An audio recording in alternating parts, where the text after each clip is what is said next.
MT-09SP. So I had this bike for about a year now, done about 6,000 kilometers. That's about 4,000 miles. So I thought I was gonna make a review on this bike, see my thoughts on it and how it is to own it, and not necessarily just a first ride, because I owned it for a long time. So first we can go over the specifications. So this bike has 115 horsepower and 88 Newton meters of torque. So it's a 3-cylinder. It's 176 kilos dry. The seat height is 820 millimeters. I'm 183 and I'm totally getting flat foot easily. So it's not that tall. So standard, this bike comes with a quick shifter, which is up, not down. It also has traction control, ABS and riding modes. And it also has a slip clutch. It has KYB forks, which is fully adjustable for compression and rebound. And on the rear we have a Öhlins rear shock, which is also fully adjustable. You can just adjust it right here, which is very helpful, especially if you do track days.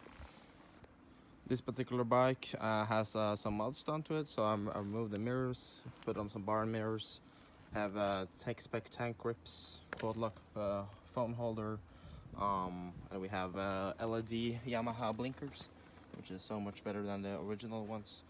And also a Aero full titanium exhaust, no cat or debuggler, very loud.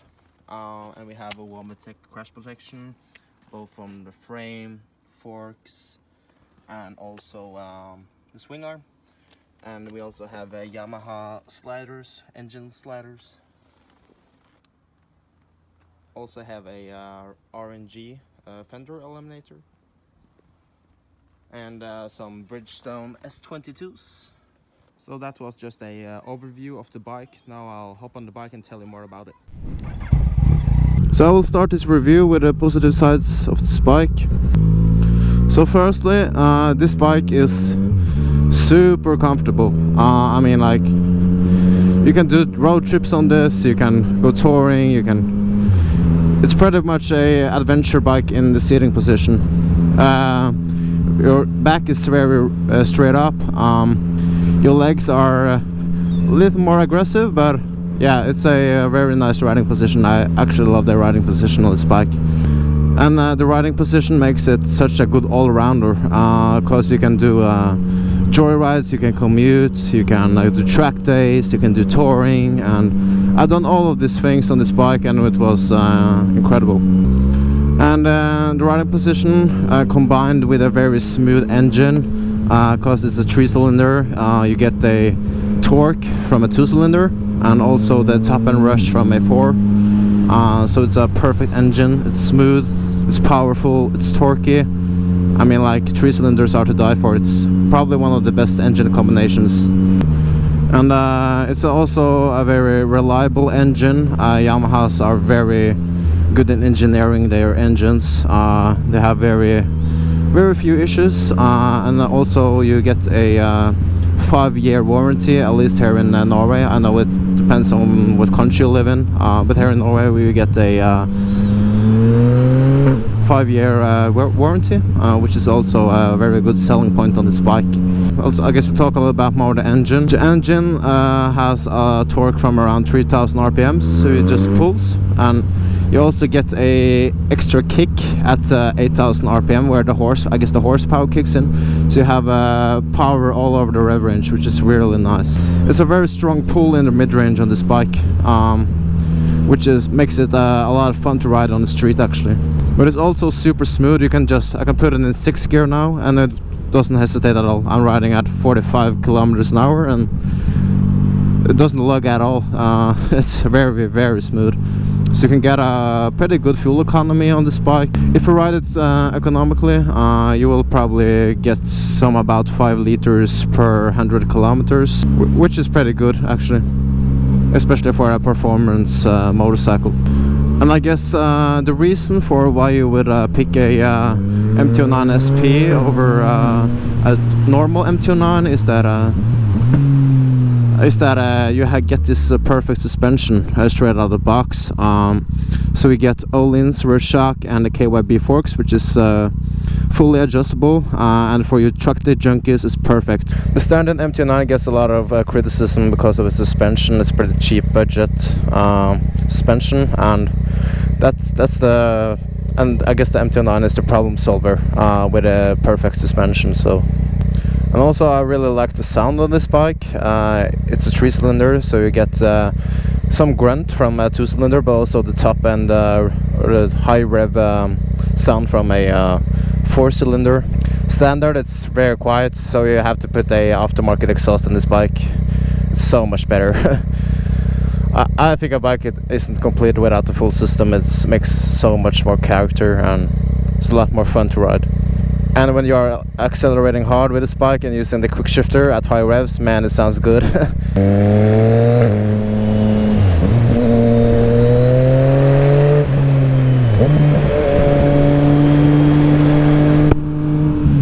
So another things about Yamahas is that it's dealers everywhere, so that's perfect for servicing, and if something goes wrong it's always a dealer nearby.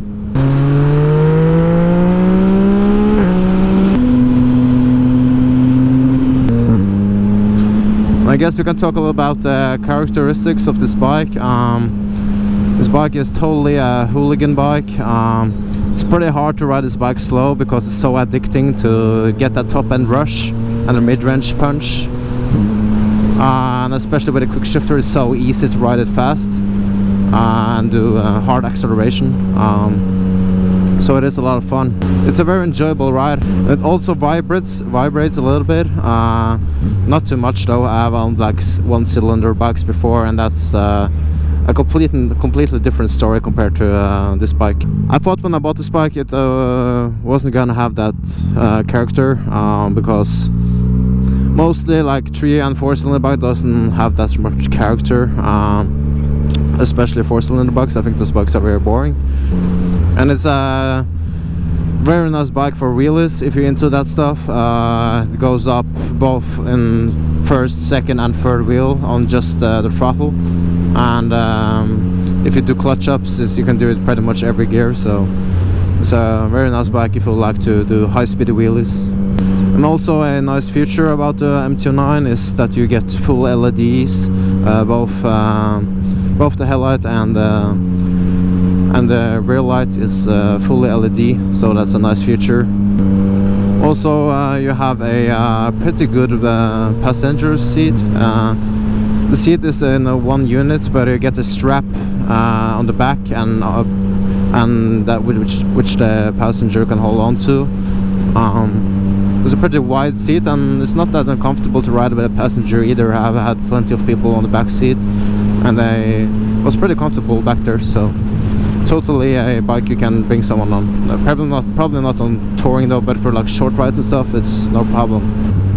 So I guess we should talk a little about the negatives on this bike. No bikes are perfect. It's always something about a bike which isn't perfect. I guess we'll start with the brakes. The brakes are good. They brake, they do the job, and they are strong, but they don't get that initial bite like a Brembo brake does, so it doesn't inspire that much confidence compared to those brakes. But it's totally okay. It's not perfect. I don't know why Yamaha doesn't do Brembos, but yeah, they should. For the street it's not a problem at all. They're way strong enough, no problem at all. But for track riding you can experience some fading, if you ride it hard at least. I did a track day. I didn't really recognize it, but I'm not a fast rider. I'm a beginner at the track. So, but actually sometimes I prefer a brake which isn't that bitey, because I feel I can brake more smoothly into corners and not just like brake gas kind of jerky riding. So actually sometimes I prefer it. I feel I can trail brake more smoothly into corners if I have a smoother brake, but it does lack some confidence when you ride fast, because you always have this feeling that you have to brake earlier.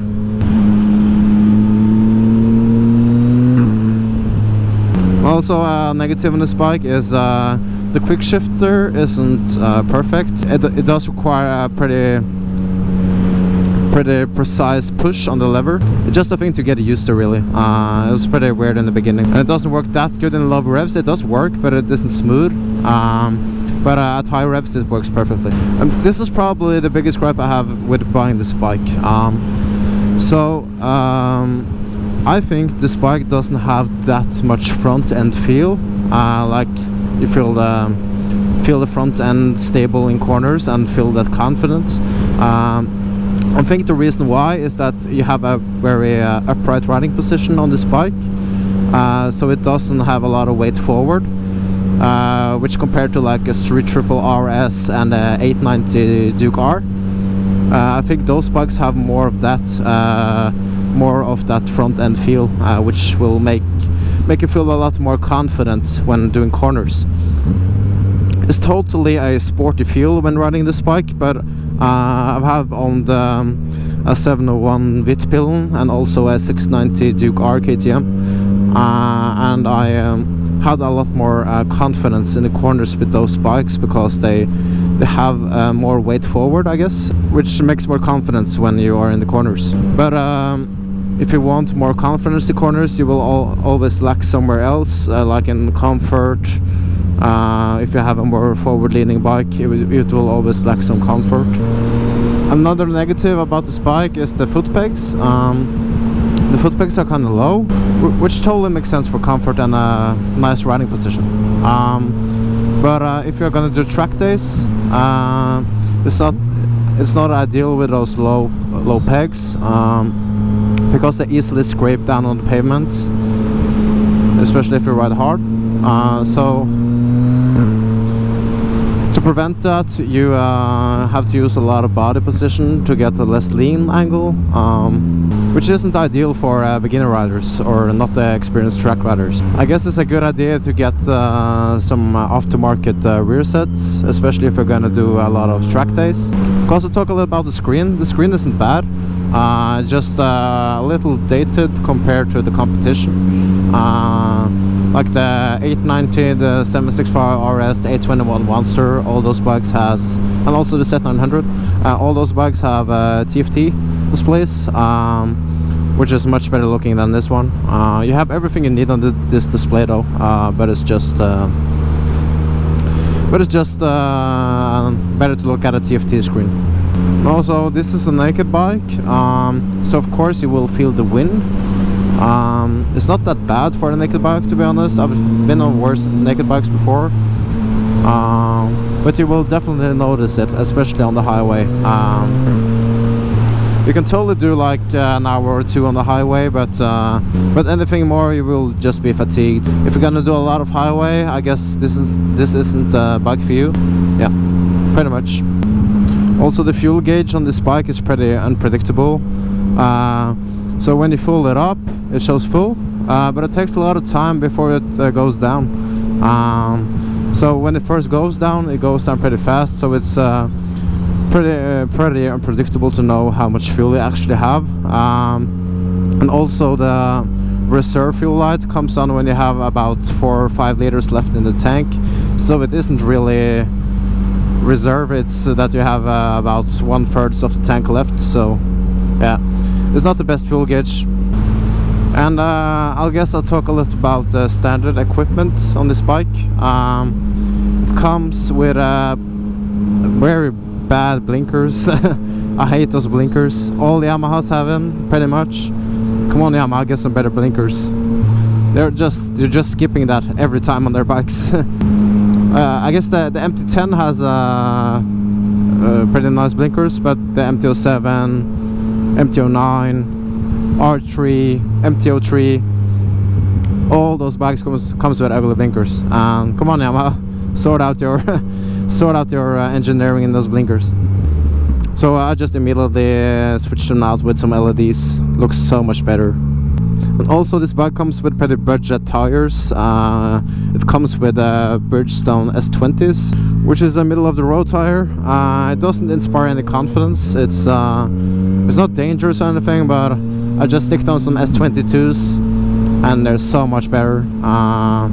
S22s are great for this bike actually. You get a lot more confidence with S22s. So this was pretty much my review of the bike. I really like this bike. It's one of the better middleweight bikes. So if you are considering any of the middleweights naked bikes, you should definitely go try out MT-09SP. If you have any questions about the bike, just ask me in the comments and I'll answer you as best as I can. And until then, subscribe to the channel, like and comments, and also follow me on Instagram. So I'll see you guys in the next one. Thank you for watching.